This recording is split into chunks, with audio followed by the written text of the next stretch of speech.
That concludes the main portion of the interview. Now, to have some fun with a few Ooh, viewer questions. So, this is a good question. How do you know when you're being heard over a full orchestra? you don't completely. The thing that's interesting about being a singer is that your instrument is inside of your body. And so you don't know how it sounds. You don't know if everything is working, which is why it's so important to have a team of people you trust and a tape recorder. Because at every performance, every rehearsal, I have somewhere lurking a tape recorder that I can hear how I did that night, what I can do better for the next night. There are some clues. For example, you can hear a ping come back to you in an opera house. Since you're not using a microphone, you can really hear the resonance, hear the sound like reverberate again in the house. In some houses, it's not true in all houses. But really, the best thing you can do to know that you're being heard is sing with good technique and have people you trust, have a good tape recorder, and always be open to learning and growing and listening for that resonance. Which is a great question because somebody else said, Rayan, could you talk a little bit about resonant spaces, essentially Mm. which to utilize to achieve which sounds and their effects on the color of the sound? Mm. Interesting. I mean, so of course, in terms of resonances, you have the chest voice that is one resonator. You have the pharyngeal resonator. And then you have, of course, the head voice that when you sail down from the top of it can give us a ping that resonates into the house. In terms of making colors is not something that I think about intellectually. If I'm saying something to you, I would never think, and now I'm going to sound happy. And then I'm going to tell you how sad I am. That will always be disingenuous. That you're never going to make an authentic color when you're planning your colors like that, you know?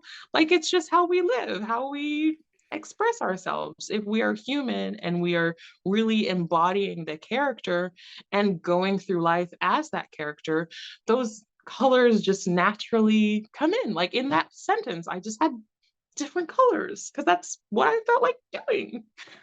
You express things like I said earlier, like unless I'm really emotional, I'm not going to chest up to, like an F. Those are decisions that are made sometimes in the moment in how that character is feeling. And that's what decides how that resonance is going to be in that moment. In Amneris, for instance, every night is slightly different. This moment, Oi me morir mi sento. Sometimes it's that. Sometimes she's more Oi me morir mi sento. Same notes, just different ways of expressing according to how she's feeling that night, how if she's desperate, if she's slightly, they're choices that you make in the moment. Someone asked, what does good and healthy singing feel like? Mm, mm, mm, mm, mm, mm. It feels grounded. It feels like it's sailing out of you, from the top of your head to the ground beneath you and flowing out of you. That's how it feels when it's great. It does not feel like pain. It does not feel like pressure. These are the indicators that nature has given you to know something's wrong. or I can do this better, I can do this more free.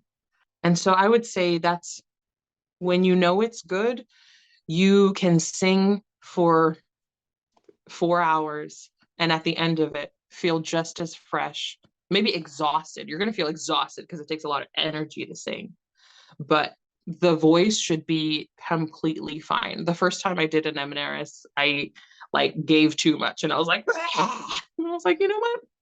That was not it. Like I knew afterwards that was not it. And then all 7 shows after that, I was like, it's all there. It's all good.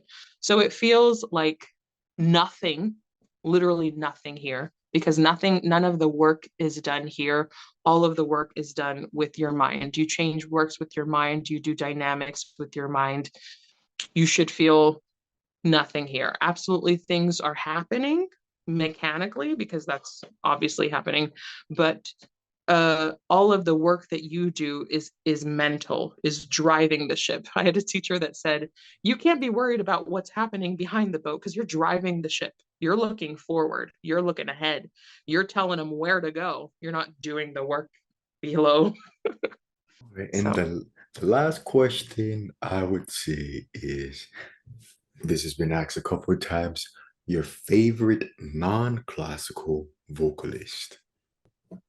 oh man, I always hate that question because I love so many people and I will just share my song.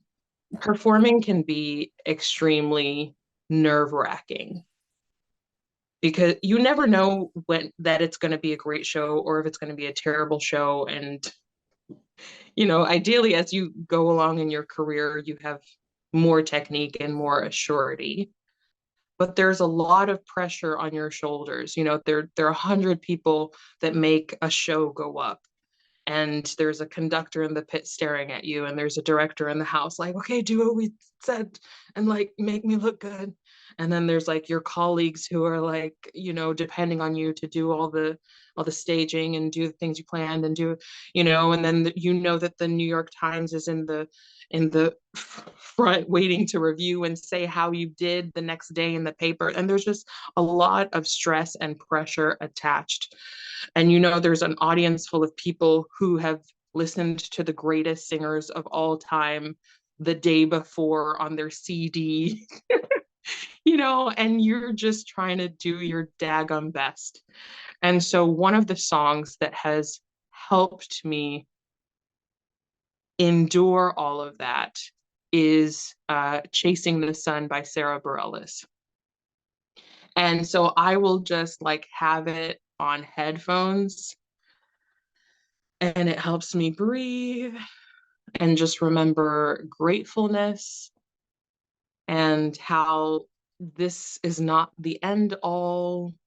And especially when I was doing competitions, because competitions can be really negative spaces, I would have that playing on a loop until right before I went off stage, and then I would throw off the headphones and then be able to walk into my power and do the thing on my own terms, not according to the stressed sopranos in the wings and oh, how did they sound? Oh, who else is, oh, they just sang your aria. They sounded great through the door. Like none of that, just being able to sing on my own terms. And that song was that freedom for me. This is the last one I promise because this is the one I really want to know. Mm. Um, would you ever perform or contribute vocally to a rock opera composition or symphonic metal? Oh my gosh, I would do all the things. Like I am so about all the art forms coming together and stop being so snooty and really having more intersections. I mean, we used to see it more often than we do now, like that Montserrat Caballé and Freddie Mercury, like these, and Pavarotti was doing all these things with pop singers. Like that's what it was about. And it was just a free exchange of artistry. I am all about it.